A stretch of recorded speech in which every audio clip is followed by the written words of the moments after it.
దేవుని నామంలో మీకు అందరికీ హృదయపూర్వకమైన వందనాలు. సమయాన్ని ఇచ్చిన అమ్మగారికి కూడా వందనాలు. నా సాక్ష్యం ఏంటంటే, గత 15 సంవత్సరాల నుంచి నాకు వాస్తవం ఉంది. చాలా బాధపడేదాన్ని. దానివల్ల ఎంత అంటే అసలు ఏమి తినకపోయేదాన్ని, ఏది తిన్నా పడకపోతుండే, పులుపు కానీ స్వీట్స్ కానీ అసలు ఏది పడకపోతుండే, చాలా ఇబ్బంది పడేదాన్ని. అట్లాంటి సిచ్యువేషన్లో ఒకరోజు చాలా ఆయాసం వచ్చింది. నైటు పిల్లలు పడుకున్నారు, ఏం చేయాలో అర్థం కాలేదు. ఒక్కదాన్ని నేను బ్రతకాలి, నా పిల్లలకు నేను చనిపోతే ఎవరు లేరు వాళ్ళని చూసుకోవడానికని ఎప్పుడు వెళ్ళిపోతున్నా. హాస్పిటల్కి వెళ్తా, గాంధీ హాస్పిటల్కు. నేను బ్రతకాలి, ఆడికి వెళ్తే నన్ను ఏదైనా చేసి బ్రతికిస్తారని వెళ్తున్నా. దారిలో మా చెల్ల వాళ్ళ హస్బెండ్ చూశారు. నన్ను చూసి, వదిన ఎక్కడికి వెళ్తున్నావు అంటే, నేను మాట్లాడలేకపోతున్నా, బాగా ఆయాసం వస్తుంది, నేనేం చెప్పలేదు, పోతున్నా. తను మళ్ళీ మా తమ్ముడికి ఫోన్ చేసి, ఇట్లా వదిన వెళ్తుంది, ఏమైందంటే చెప్పట్లేదు అంటే, నేను పార్షిగుట్ట దాకా వెళ్ళిపోయినాక మా తమ్ముడు బండి వేసుకొని వెనకాల వచ్చిండు. ఏమైంది చెల్లె అంటే, నేను అక్కను కానీ వాడు చెల్ల అని పిలుస్తాడు. ఏమైంది చెల్లె అంటే, మాట్లాడలేకపోతున్నా, బాగా ఆయాసం వస్తుందిరా అంటే, అప్పుడే ఆ బండి మీద ఎక్కించుకొని గాంధీ హాస్పిటల్ తీసుకెళ్ళాడు. అక్కడికి వెళ్తే నాకు వెంటనే ఆక్సిజన్ పెట్టారు. చేతికి నరానికి ఇంజెక్షన్ వేస్తామమ్మా, ఇది చాలా పెయిన్ ఉంటుంది, తట్టుకోవాలి అని ముందే చెప్పారు. నైట్ అంతా అక్కడే ఉన్నాను, చాలా ఏడ్చిన. అసలు పిల్లల్ని వదిలేసి వెళ్ళినా, మా ఆయన లేడు ఆ రోజు ఇంట్లో. చాలా బాధ వేసింది. ఎంత పెయిన్ ఉండేనంటే అంత పెయిన్ ఉండే, చాలా ఏడ్చుకుంటూ. అప్పుడు నాకు అమ్మగారు తెలీదు.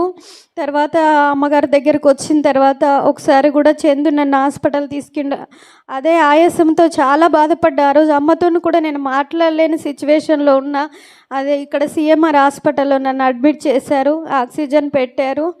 నేను చాలా అవస్థపడ్డా. ఆ రోజు అసలు బ్రతుకుతాను అనుకోలేదు. దేవుడు స్వస్థతని ఇచ్చాడు. అమ్మగారు ప్రార్థన చేశారు.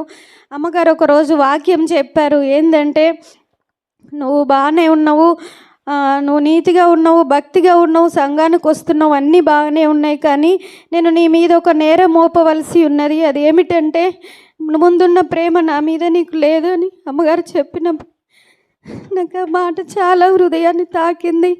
అప్పుడే నేను, ప్రభువా నిజమైన ఆయన, నిన్ను నేను ప్రేమించలేదు, మనుషుల ప్రేమతో నిండిపోయాను, మనుషుల ప్రేమించి వాళ్ళ చేత తృణీకరింపబడుతున్నాను, అనిపించుకుంటున్నాను, వెళ్ళిపోమంటున్నారు.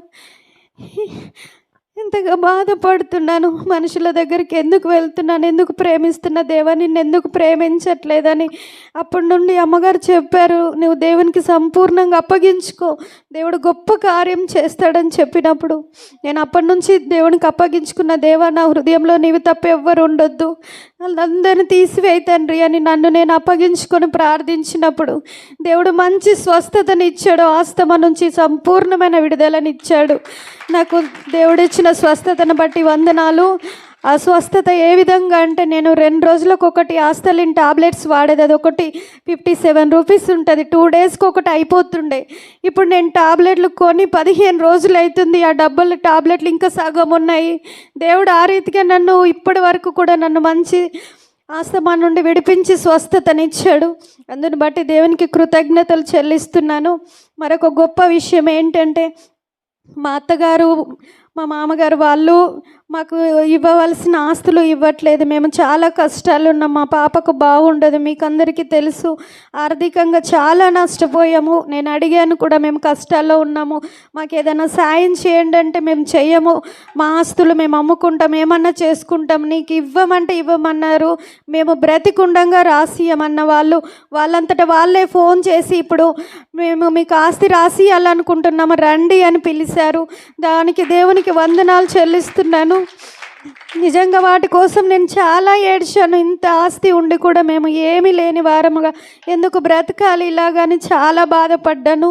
కానీ వాళ్ళ మనసు మార్చి ఈ రీతిగా వాళ్ళే మమ్మల్ని పిలిచారు. దాన్ని బట్టి వాళ్ళకి ఇచ్చిన మార్పును బట్టి దేవునికి వందనాలు చెల్లిస్తున్నాను. అదేవిధంగా అమ్మా నాన్న లేరు, నాకు చనిపోయారు. రీసెంట్గా 3 ఇయర్స్ బ్యాక్ చనిపోయారు. నాన్నగారు కట్టిన ఇల్లు ఉంది. ఆ ఇల్లు విషయంలో అన్న తమ్ముళ్ళు ఇద్దరే, వాళ్ళకు అసలు న్యాయానికైతే వాళ్ళకే రావాలి అందులో. కానీ వాళ్ళు కూడా ఫోన్ చేసి, మనం 5గురం తండ్రి కడుపులో పుట్టిన వాళ్ళము, 5గురం సమానంగా తీసుకుందాం, అమ్మినా కట్టినా మీకు కూడా పాలుంటుంది, చేద్దామని వాళ్ళంతటా వాళ్ళే ఫోన్ చేసి, అక్కడ కూడా దేవుడు నన్ను గొప్పగా చేశాడు. దేవుని బట్టి వందనాలు చెల్లిస్తున్నాను. నాకు అసలు నిలవ నీడలేదు, అందరూ తృణీకరించారు, ఎవ్వరు లేరని బాధపడ్డప్పుడు దేవుడు 4 ఇల్లులు ఇప్పుడు నా కొరకు ఇచ్చాడు. దేవుని వందనాలు చెల్లిస్తున్నాను. అమ్మగారు కూడా నన్ను ఎప్పుడు వదిలిపెట్టలేదు, చాలా ప్రార్థించారు, చాలా గద్దించారు కూడా. అప్పుడు బాధపడ్డాను, కానీ తర్వాత తెలుసుకొని అమ్మ నా మంచికి చెప్తుందని విని గ్రహించినప్పుడు దేవుడు నాలో మార్పునిచ్చాడు. అమ్మగారు వాక్యాల ద్వారా, తన ప్రార్థన వల్ల మేము ఇంకా దీవించబడ్డాము, ఇంకనూ దీవించబడతామని ఆశిస్తున్నాము. దేవుడు చేసిన ఈ గొప్ప మేలులను బట్టి దేవునికి కృతజ్ఞతలు చెల్లిస్తున్నాను. మీకు అందరికీ వందనాలు.